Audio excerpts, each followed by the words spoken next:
Saikrishna lockup death కేసులో కీలక విచారణ చేపట్టనున్నారు. కాసేపట్లో సిట్ కస్టడీకి మాజీ సీఐ నాగరాజు హాజరు కానున్నారు. అసలు సాయికృష్ణ డెడ్ బాడీ ఎక్కడ, ఏమైంది అని ఒక్క ప్రశ్న ప్రస్తుతం నాగరాజు ముందు ఉంది.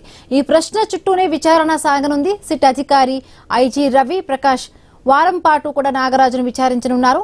నాగరాజును రాజమండ్రి జైలు నుంచి విజయవాడకు తరలించారు. వైద్య పరీక్షల తరువాత కోర్టులో హాజరు పరచనున్నారు. కోర్టు నుండి నేరుగా సిట్ కార్యాలయానికి తరలిస్తారు.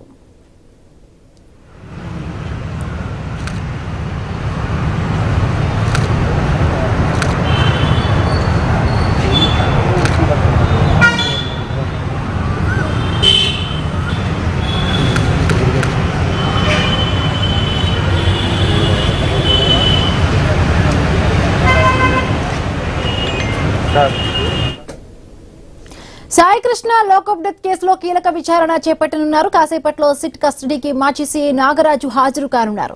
అసలు సాయికృష్ణ డెడ్ బాడీ ఎక్కడ, ఏమైంది అని ఒక్క ప్రశ్న ప్రస్తుతం నాగరాజు ముందు ఉంది. ఈ ప్రశ్న చుట్టూనే విచారణ సాగనుంది. సిట్ అధికారి ఐజీ రవిప్రకాష్ వారం పాటు నాగరాజును విచారించనున్నారు. నాగరాజును రాజమండ్రి జైలు నుంచి విజయవాడకు తరలించారు. వైద్య పరీక్షల తరువాత కోర్టులో హాజరు పరచనున్నారు.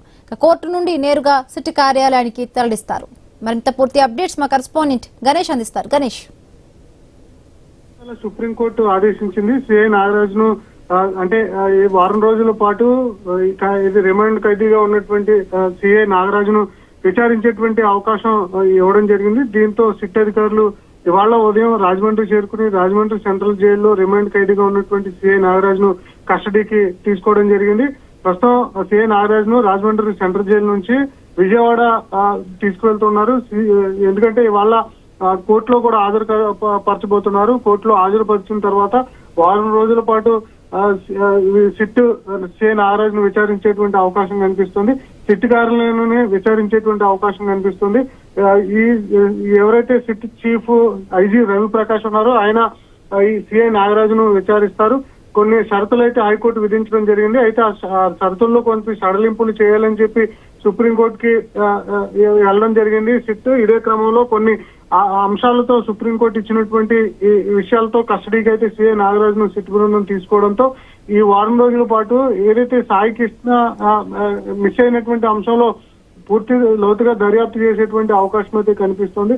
ఎందుకంటే ఈ గాదే సాయికృష్ణ కేసులో A1 గా సిఐ నాగరాజు ఉన్నారు. మరొక 5 పోలీసుల మీద కేసు నమోదు కావడం జరిగింది. ఇదే క్రమంలో అసలు సాయికృష్ణ ఎప్పుడు అదుపులోకి తీసుకోవడం జరిగింది, ఆయన ఎప్పుడు విజయవాడ కృష్ణలంక స్టేషన్ తీసుకొచ్చారు, అక్కడ ఏం జరిగింది, అదే విధంగా అతను ఇప్పటికే మృతి చెందాడని చెప్పి ఇప్పటికే అధికారికంగా అంటే ధృవీకరించకపోయినా సిట్ ఏదైతే కోర్టుకు సమర్పించినటువంటి అంశాలు ఉన్నాయో ఆ అంశాల్లో మాత్రం పూర్తిగా ఇప్పటికే సాయికృష్ణ లేడు అనే అంశంతో తల్లి ఇప్పటికే న్యాయస్థానం దృష్టికి తీసుకెళ్ళడం, దీన్ని సిబిఐ చేత లేదంటే ఏదైతే అంటే కొన్ని పిటిషన్లు కూడా దాఖలు చేయడం జరిగింది. దీంతో సిబిఐ విచారణ మళ్ళీ అవసరం లేదని చెప్పి సిట్ విచారణ కోరడంతో ప్రస్తుతం సిట్ ఈ అంశాన్ని లోతుగా దర్యాప్తు చేస్తోంది. ఈ వారం రోజుల పాటు గాదే సాయికృష్ణ మిస్సింగ్ సంబంధించి సిఐ నాగరాజు నుంచి ఎలాంటి ఇన్ఫర్మేషన్ తీసుకొస్తారని చూడాల్సింది. ఒక గాదే సాయికృష్ణే కాదు, మరొక MRPS కి సంబంధించినటువంటి యువకుడు కూడా సిఐ నాగరాజు పేరు చెప్పి సూసైడ్ చేసుకోవడం జరిగింది. ఈ సెల్ఫీ సూసైడ్ అంశంలో కూడా సిట్ దర్యాప్తు చేస్తున్నటువంటి సందర్భంలో ఈ 2 విషయాలకు సంబంధించి సిఐ నాగరాజు నుంచి ఎలాంటి కీలక ఆధారాలు సిట్ దర్యాప్తు చేస్తుందనేది ఈ వారం రోజుల ఫస్ట్ లో చూడాల్సి ఉంది. Right, thank you Ganesh.